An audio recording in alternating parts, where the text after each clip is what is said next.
Imagine this. A man locked away for decades in France's most notorious prisons. His face forever hidden behind a mask. Not just any mask, but one said to be made of unyielding iron. This is not a work of fiction. This is one of history's greatest and most enduring mysteries. Who was the man in the iron mask? And why was his identity so dangerous that it had to be concealed from the world for his entire adult life? Our story begins in the 17th century, during the glittering and treacherous reign of King Louis XIV, the Sun King. While the royal court at Versailles was a spectacle of power and opulence, a dark secret was being guarded in the shadows of the kingdom's prisons. In 1669, a mysterious prisoner was taken into custody under the direct orders of the king's minister. This prisoner was unlike any other. He was transported from one fortress to another Pinerolo, the island of Sainte Marguerite. And finally, the infamous Bastille in Paris. Throughout his long imprisonment, which lasted over 3 decades until his death in 1703, he was under the constant watch of a single jailer, Benigné Dubergné, the Sun Mars. The guards were given strict orders. The prisoner must never be allowed to communicate his identity to anyone. He was forbidden to speak to anyone but his jailer, and his face was to remain hidden at all times. If he ever tried to remove the mask or reveal who he was, the guards had orders to kill him on the spot. Now let's talk about the mask itself. While popular culture, thanks to writers like Alexandre Dumas, has cemented the image of a cruel iron mask, historical records are a bit more nuanced. It was more likely a mask made of black velvet, which would have been far more practical for long-term wear. But whether iron or velvet, the purpose was the same. Complete and total anonymity. The mystery wasn't just about hiding his face. It was about erasing his very existence from the world while keeping him alive. This raises the most tantalizing question of all.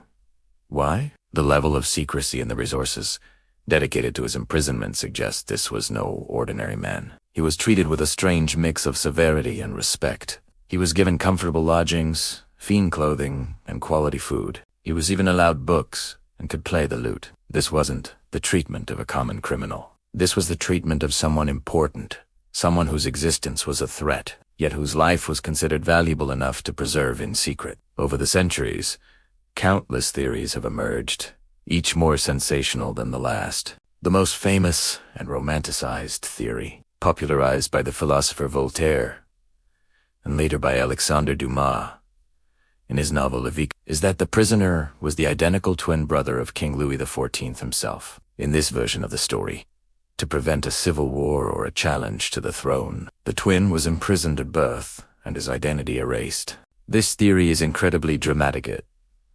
Idea of a king's own flesh and blood locked away, a living mirror image of the most powerful man in France. It's a fantastic story, but most historians today consider it just that, a story. There's no concrete evidence to support the existence of a royal twin. So, if not the king's brother, who could he have been? Let's dive into some of the other leading candidates. One plausible theory points to an Italian diplomat named Ercole Antonio Mattioli. Mattioli had double-crossed Louis XIV during sensitive political negotiations. He had promised to help France acquire the strategic fortress of Casale, but then revealed the secret deal to France's enemies. An enraged Louis XIV had him kidnapped and imprisoned in 1679. Mattioli was held in the same prison as our masked man, and some records seem to blur the lines between the two. The name Mattioli even sounds similar to the recorded name on the prisoner's death certificate, Macaulay. It's a solid theory, but some details don't quite line up, particularly the timeline of the prisoner's initial arrest. Another compelling candidate is a man named as. This name appears in official correspondence related to the prisoner. In 1669, the king's minister wrote a letter ordering the arrest of only a valet. But why would a mere valet require such extraordinary security measures? Some historians speculate that Doger was involved in a major political scandal, perhaps one involving financial corruption at the highest levels of the court. Or maybe he knew a dangerous secret about a powerful nobleman. He might have been a man who knew too much, making him too dangerous to be free, but not important enough to be publicly executed. The valet description could have been a code or a deliberate attempt to downplay his significance. This theory is considered one of the strongest by modern historians, as many of the documented facts align with Dogger's timeline.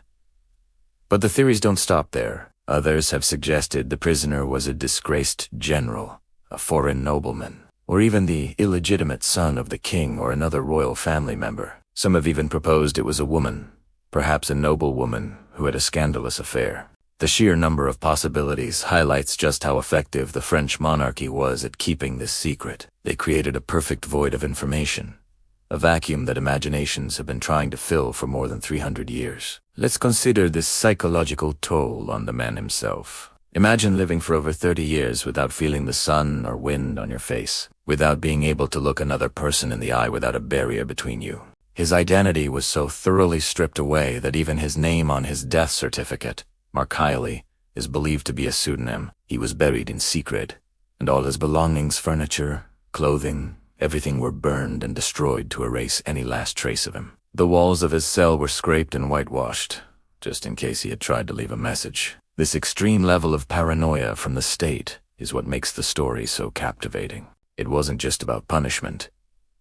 It was about the complete obliteration of a person's identity. The man in the mask became a non-person, a living ghost haunting the French prison system. His story speaks to the absolute power of the monarchy.